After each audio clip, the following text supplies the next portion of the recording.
చిన్న ప్రార్థన చేసుకుని ఈరోజు వాక్యం ధ్యానించుకున్నాం. మహోన్నతుడ, మహాపరిశుద్ధుడ, గొప్ప దేవుడ తండ్రి, ఈ సమయంలో మీ ఆత్మ ద్వారా, మీ వాక్యం ద్వారా మీరే మాతో మాట్లాడవలసిందిగా, మమ్మలను ముందుకు నడిపించవలసిందిగా యేసుక్రీస్తు వారి అతి పరిశుద్ధ నామంలో మిమ్మల్ని ప్రార్థించి బ్రతిమాలి వేడుకుంటున్నాను మా ప్రియ పరలోకపు తండ్రి. ఆమేన్. 2024వ సంవత్సరము ఈ చివరి ఆదివారం దినమునకు ఈ ఆదివారపు ఆరాధనకు మన యొక్క వాక్యాంశముగా ప్రసంగి గ్రంథము 7వ అధ్యాయము 8వ వచనాన్ని మనం తీసుకుందాం.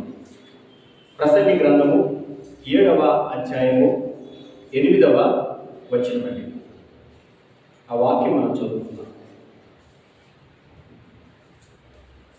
కార్యారంభము కంటే కార్యాంతము మేలు, అహంకారము గలవాని కంటే శాంతము గలవాడు శ్రేష్ఠుడు.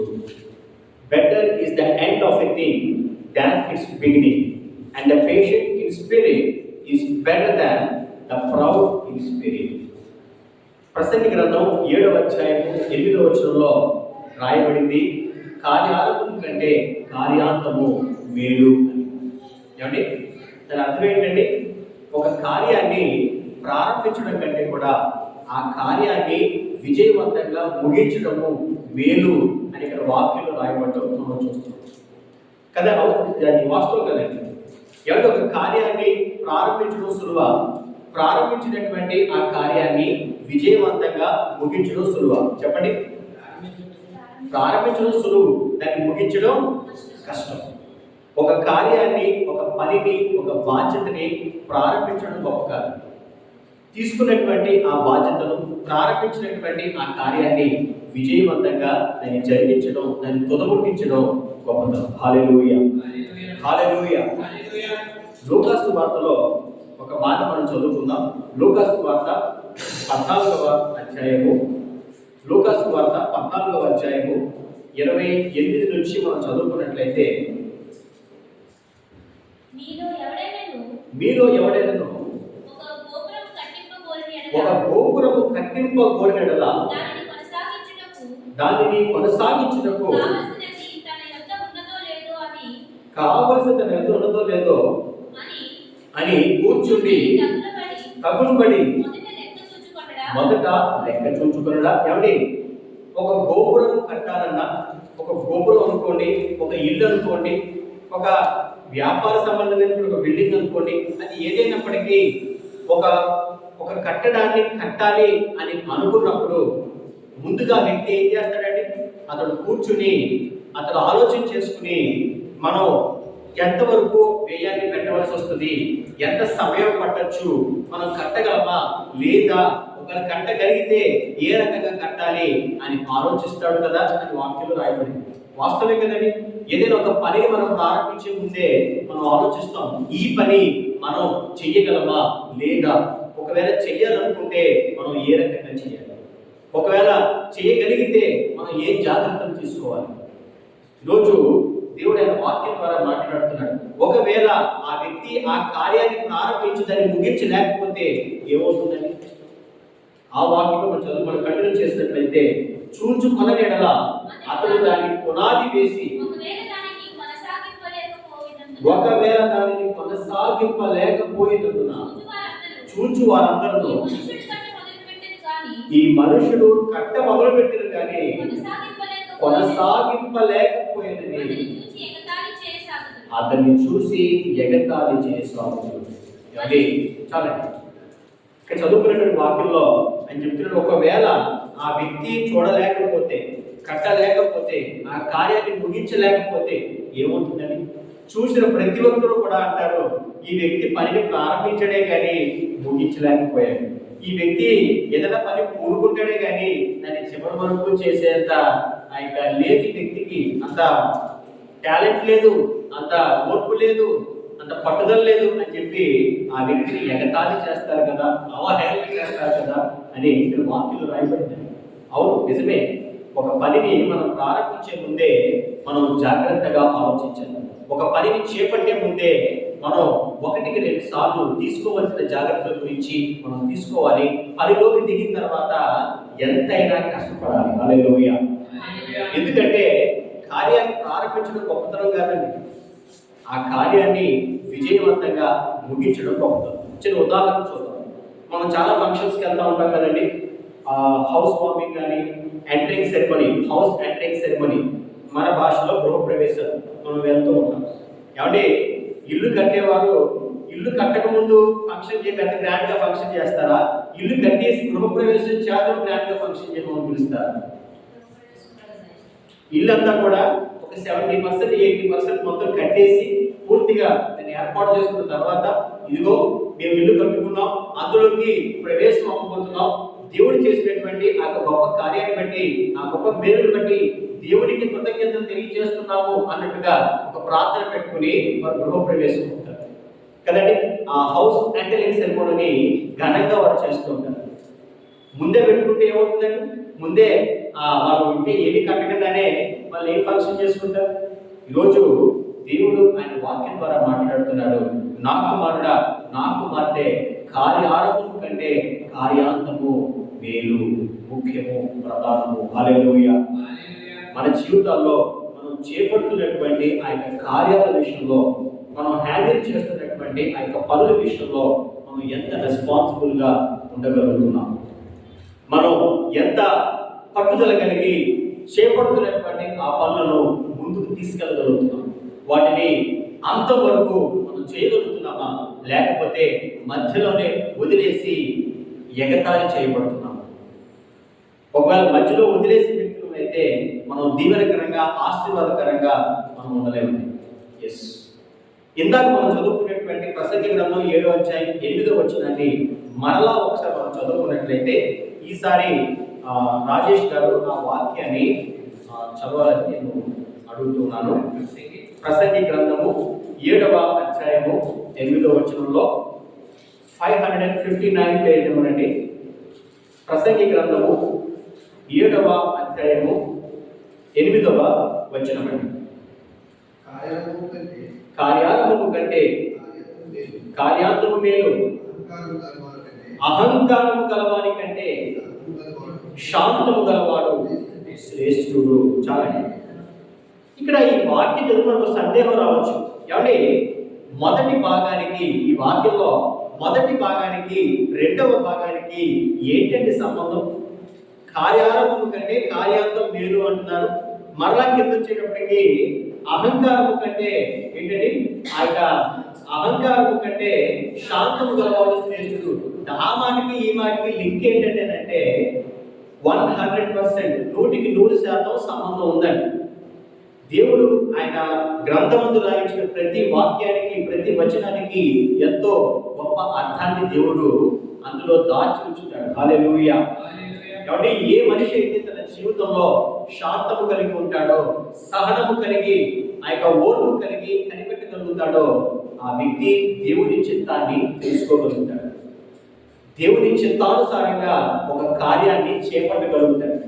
అదే శాంతంతో, అదే సహనంతో ఉంటూ ఆ కార్యాన్ని తులముట్టించగలుగుతాడు. హల్లెలూయా. ఒకవేళ అదే వ్యక్తి అహంకారంతో, ప్రౌడ్తో ఉన్నట్లయితే, అహంకారిగా ఉన్నట్లయితే వాక్యంలో రాయబడింది, అహంకారులను, గర్విష్ఠులను దేవుడు అసహ్యించుకుంటున్నాడు. ఒక అహంకారి దేవుని చిత్తాన్ని ఎప్పటికీ తెలుసుకోలేడు. ఒక గర్విష్ఠుడు వాడి జీవితం నాశనమే కానీ వాడి జీవితాన్ని ఆశీర్వాదకరంగా ఎప్పుడు ఆ వ్యక్తి మార్చుకోలేడు. ఆ యొక్క వ్యక్తి అహంకారం వల్ల దేవుని చిత్తాన్ని తెలుసుకోలేడు. దేవుని చిత్తాన్ని తెలుసుకోలేకపోతే ఒక మంచి కార్యాన్ని చేపట్టలేడు, దాన్ని తొలగించలేడు. ఉదాహరణకి ఈ వాక్యం బాగా అర్థం అవ్వాలి కాబట్టి ఒక ఉదాహరణ మనం చూద్దాం. బైబిల్ గ్రంథంలో బాబేలు గోపురం మీకు తెలుసా అండి? మౌంట్ బాబేల్. ఈ బాబేలు గోపురం దీనికి విషయం ఏంటంటే, చాలా మంది జనులు, అప్పట్లో ఒకటే భాష లేదండి, ఇన్ని భాషలు లేవు, ఇన్ని ప్రాంతాల్లో ఇన్ని భాషలు లేవు, ఒకే భాష ఉండదన్నమాట. ఈ ఒకే భాష ఉండడం వల్ల ఈ ప్రజలందరూ కూడా ఒక చోట సమకూర్చబడి వారు ఏమవుతారంటే, ఈసారి మనం రాళ్లతో కాకుండా ఇటుకలతో మనం ఒక కట్టడం నిర్మిద్దాం, ఒక ఒక గొప్ప గోపురాన్ని, ఆకాశాన్ని అంత గొప్ప గోపురాన్ని మనం నిర్మిద్దాం అని అనుకుంటారు. వారి యొక్క ఆలోచన విన్నప్పుడు మనకు కొంచెం ఓలే కట్టాలనుకుంటున్నాం కదా, తప్పేముంది. వాళ్ళ గోపురాన్ని తమ అవసరాల నిమిత్తమో, నెసెసిటీస్ నిమిత్తమో కట్టుకోవడం వేరు. కానీ మంచి పేరు సంపాదించుకుందాం అనే ఉద్దేశంతో వారు గోపురాన్ని కట్టాలి, ఒక పెద్ద భవంతిని కట్టాలని వారు ఆలోచన చేస్తారండి. ఆ మాట మనం చదువుకున్నట్లయితే ఆదికాండము 11వ అధ్యాయము, జెనసిస్ చాప్టర్ 11 verse 1 to 4. ఆదికాండము 11వ అధ్యాయము మొదటి నుంచి 4 వచనాలు మనం చదువుకుందాం. భూమి అంతటా ఒక్క భాషయు ఒక్క పలుకును ఉండెను. వారు తూర్పున ప్రయాణమై కూర్చుండగా షినారు దేశమందొక మైదానము వారికి కనబడెను. అక్కడ వారు నివసించి మనము ఇటుకలు చేసి బాగుగా కాల్చుదము రండని ఒకరితో ఒకడు మాటలాడుకునేది. రాళ్లకు ప్రతిగా ఇటుకలను, అడుసులకు ప్రతిగా మట్టి కీలును వారికి ఉండెను. మరియు వారు మనము భూమి అంతటా చెదరిపోకుండా ఒక పట్టణమును, ఆకాశమునందు శిఖరము గల ఒక గోపురమును కట్టుకుని పేరు సంపాదించుకున్నము రండని మాటలాడుకోనగా. చాలండి. ఇక్కడ చూసాం కదండి, మనము ఈ భూమి అంతటా చెదరిపోకుండా, స్కాటర్ అయిపోకుండా ఈ ఒకే చోట నుండి ఆకాశాన్ని అంటే ఇంత గొప్ప భవంతిని, గోపురాన్ని మనం కట్టి గొప్ప పేరు సంపాదించుకుందాము అని ఆలోచన చేస్తా ఉన్నాం. కానీ ఇందులో దేవుని చిత్తం ఎంతవరకు ఉంది? ఈ మాటల్లో ఈ బాబేలు గోపురం కట్టాలనే ఆలోచన వెనకాల ఒక గర్వం కనిపిస్తుంది, కానీ దేవుని చిత్తం కనిపించట్లేదు. అవును కదండి. నాకు గొప్ప గొప్ప పేరు రావాలి, నేను కట్టే బిల్డింగ్ గురించి గొప్పగా మాట్లాడుకోవాలి అనే ఒక గర్వం కనిపిస్తుంది, కానీ అసలు దేవుని చిత్తం ఏంటి, ఈ ప్రభువే చిత్తమేనా, నా జీవితం పట్ల, మనందరి పట్ల ఆయన ఉద్దేశం ఏంటి అనే ఆలోచన మనకి లేదు. ఆయన చిత్తం ఏంటో అదే ఆదికాండము 1వ అధ్యాయము 28వ వచనంలోనే ప్రభు ఆయన చిత్తాన్ని తెలియజేశారు. ఆ మాటను చదువుకున్నట్లయితే కాబట్టి ఆదికాండం 1వ అధ్యాయం 28వ వచనంలో దేవుడు వారిని ఆశీర్వదించెను. ఎట్లనగా మీరు ఫలించి అభివృద్ధి పొంది విస్తరించి భూమిని నిండించి దానిని లోపరుచుకోండి. చాలా అంటే ఇక్కడ ప్రభు చిత్తం ఏంటి? మీరు దేవుడు వారిని ఆశీర్వదించి ఎక్కడగా మీరు ఫలించి అభివృద్ధి పొంది భూమి యందు విస్తరించి, అంటే మీరు భూమి అంతా కూడా విస్తరించాలి. You have to scatter. ఈ భూమి అంతా కూడా మీరు స్కాటర్ అయ్యి ఈ భూమి అంతటిని మీరు నింపాలి, మీరు విస్తరించాలి, మీరు దీవించబడాలని ప్రభు అనుకుంటుంటే వీళ్ళు ఎక్కడికి స్కాటర్ అవ్వకుండా అందరూ ఒక్క చోటే ఉండి మేము గోపురం కడతాం, మేము బిల్డింగ్ కడతాం, అని ఆకాశాన్ని అంటే ఎలా కడతాం అని చెప్తున్నారండి. ఇందులో దేవుని చిత్తం ఉందా? లేదు. ఎప్పుడైతే అందులో దేవుని చిత్తం లేదో ఆ బాబేలు గోపురం యొక్క నిర్మాణము అర్ధాంతరంగా మధ్యలోనే ఆగిపోయినట్టుగా మనం బైబిల్లో చూస్తాం. ఆదికాండం 11వ అధ్యాయము ఆయన కంటిన్యూషన్ మనం చూసినట్లయితే యెహోవా నరులకు మారు పుట్టిన పట్టణమును గోపురమును చూడడానికి వచ్చాడు. అప్పుడు యెహోవా, ఇదిగో జనము ఒకటే, వారందరికీ భాష ఒకటే, వారు ఈ పని ఆరంభించి ఉన్నారు, ఇక మీదట వారు చేయదలచే ఏ పని అయినా చేయడం వారికి ఆటంకమేమీ ఉండదు కనుక మనము దిగిపోయి వారిలో ఒకరి మాట ఒకరికి తెలియకుండా అక్కడ వారి భాషను తారుమారు చేయడం రండి అనుకోలేము. ఎప్పుడైతే దేవుని చిత్తము కాదో దేవుడు ఆ కార్యాన్ని మధ్యలో ఆపివేసినట్లుగా, వారి యొక్క భాషను దేవుడు తారుమారు చేసినట్లుగా, ఎప్పుడైతే వారి భాషలు తారుమారు అయిపోయాయో, ఒకడు చైనీస్ మాట్లాడుతుంటే ఇంకొకడు తెలుగు మాట్లాడుతున్నాడు, ఇంకొకడు తెలుగు మాట్లాడుతుంటే ఇంకొకడు జపనీస్ మాట్లాడుతున్నాడు, ఇంకో ఏదో భాష మాట్లాడుతున్నాడు. ఆ భాష ఎప్పుడైతే తారుమారు అయిపోయాయో అందరూ కూడా అప్పుడు దేవుని చిత్తాన్ని జరిగించారు. ఏంటి ఆ చిత్తం? భూమి అంతటా విస్తరించి వారు భూమి మీద ఆస్తి ఒలిపబడడం, భూమిని నింపడం అనేది ప్రారంభించబడిందండి. హల్లెలూయా, హల్లెలూయా. ప్రసంగి గ్రంథం 7వ అధ్యాయం 8వ వచనం యొక్క అర్థం అంత లోతుగా ఉంటుంది. హల్లెలూయా. ఎవరైతే వారి జీవితాల్లో శాంతము కలిగి, సహనము కలిగి, ఓర్పు కలిగి దేవుని చిత్తాన్ని వెతకగలుగుతారో వారు ఖచ్చితంగా కార్యాన్ని ప్రారంభిస్తారు, కార్యాన్ని ముగిస్తారు.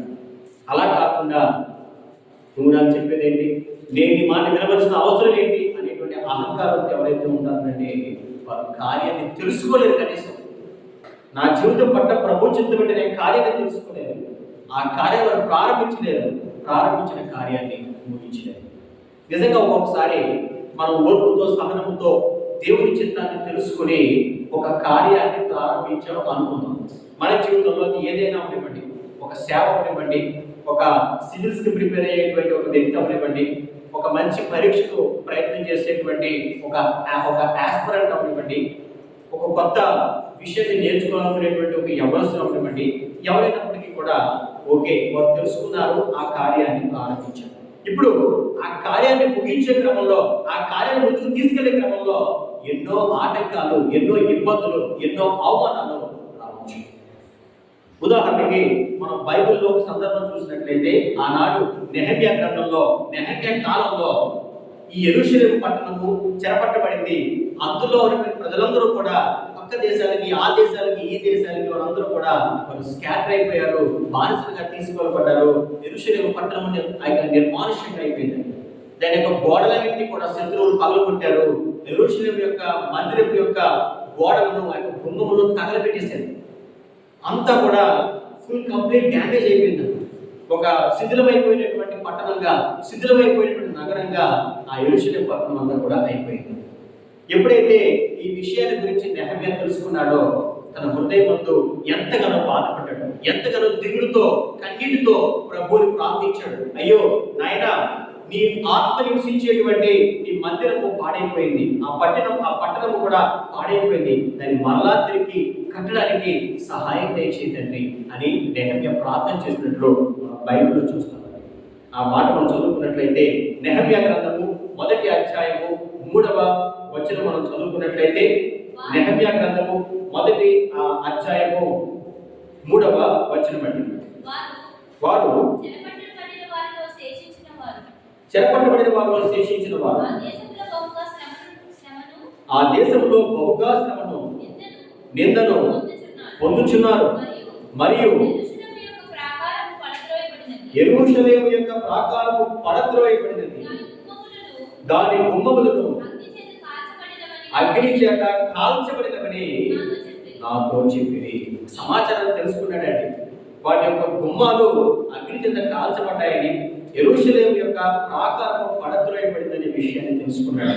ఆ తర్వాత కొంతమంది పెద్దలతో అతను మాట్లాడి దీన్ని మరలా మనం తిరిగి నిర్మిద్దాం అని చెప్పి ఆ యొక్క యెరూషలేము యొక్క పెద్దలతో మాట్లాడినప్పుడు వారందరూ ముందుకు వచ్చి ఓకే మనం ఈ కార్యం ముందుకు తీసుకెళ్దాం, ఈ మంచి పనిని మనం జరిగిద్దాం అని చెప్పి వారు ముందుకు వస్తారు. ఆ మాట చదువుకున్నట్లయితే అదే నెహెమ్యా గ్రంథము 1వ అధ్యాయము 2వ అధ్యాయము 18వ వచనం చదువుకున్నట్లయితే, ఇదియుగాక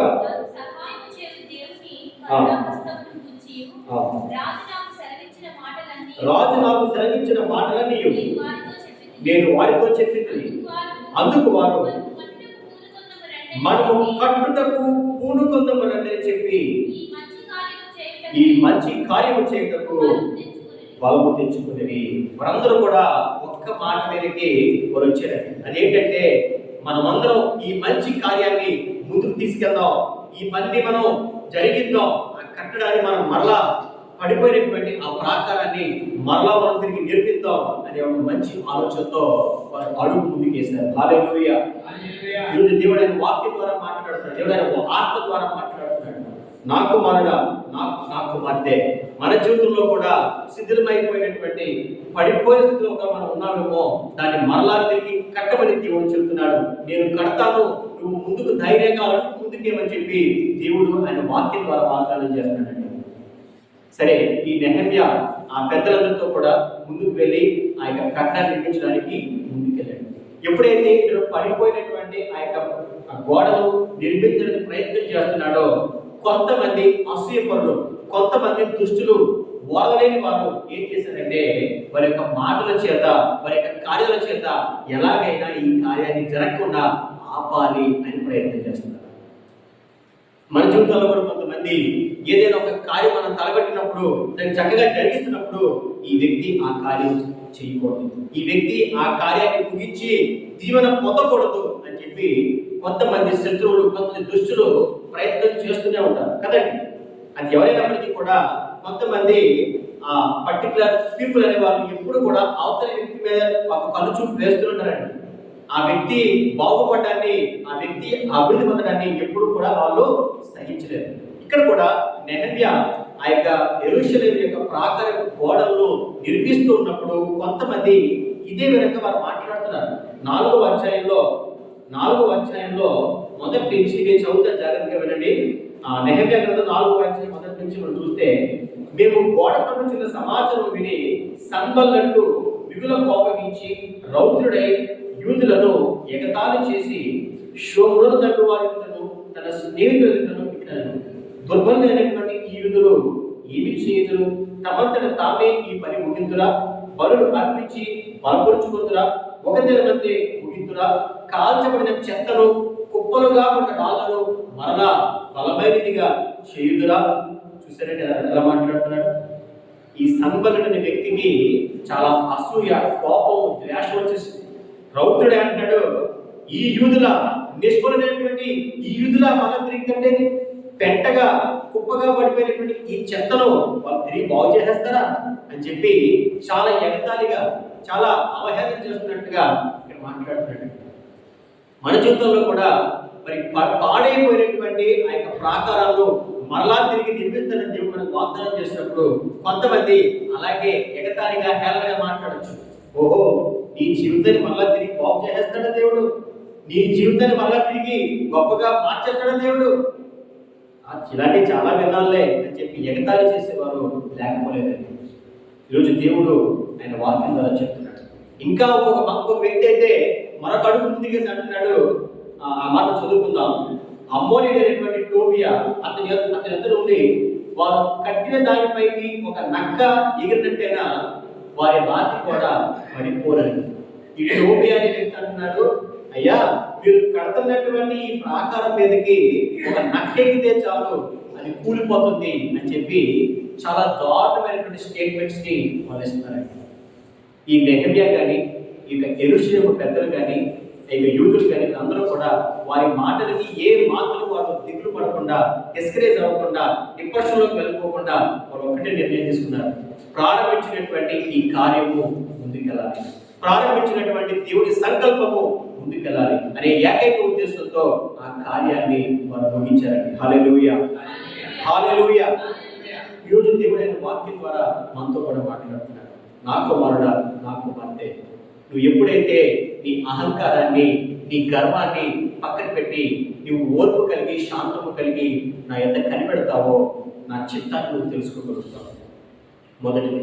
రెండవది, ఆ కార్యాన్ని నువ్వు చేపట్టి ఎప్పుడైతే నువ్వు ఇతరుల ఆ యొక్క నేను ఎగతాళి చేసే ఆ యొక్క మాటలు నువ్వు పట్టించుకోకుండా ఎప్పుడైతే నన్ను మాత్రం నువ్వు చూస్తూ ముందుకెళ్తావో ఆ కార్యాన్ని నువ్వు విజయవంతంగా దాన్ని సఫలం చేయగలుగుతావు, దాన్ని ముగించగలుగుతావు అని దేవుడు ఆయన వాక్యం ద్వారా చెప్తున్నాడు. ఎప్పుడైతే ఆ కార్యం మనం ముగిస్తామో ఆ తర్వాత మనకి దేవుడు కనుగొనిస్తాడు, మన ద్వారా ఆయన మహిమపరచబడతాడు. హల్లెలూయా.